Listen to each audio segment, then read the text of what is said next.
laman pa ng kotse ko. Baka magaskasan niyo yan. Nako, makakatadyak ako ng babae. Siya na tinutulungan, siya pagal.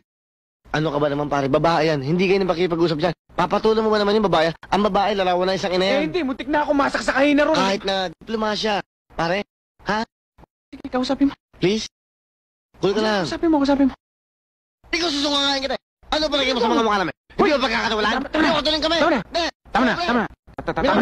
Tama na. Miss, for your information, kung hindi dahil sa amin dalawa, nanakaw na yung kotse mo. Nakita namin na nasa loob na yung karnaper. Muntik pa kami mamatay sa pagtatanggol ng kotse mo. Ganun ba? Naku, pasensya na kayo, ha? Ko kasi alam, eh. Okay lang yun, ikaw kasi pabigla-bigla ka naman. Ano tinitingnan nyo? Yung aso. Cute. Ako tuta, kambal eh. Palabiro pala kayong dalawa. Minsan seryoso rin. Ako nga pala si Lucille. Akin! Ano ka ba? Ako na! Ano ka ba?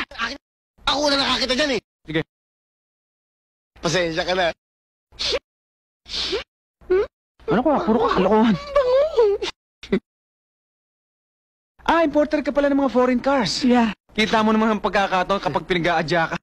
Alam mo, may kaibigan kasi ako naghahanap ng Z3 BMW. Baka pwede mo naman ako matulungan. Oh, sure. Kung gusto mo, tawagan mo ako anytime. We'll get in touch. Okay, salamat. Salamat din. Salamat nga pala kanina. Okay lang yun.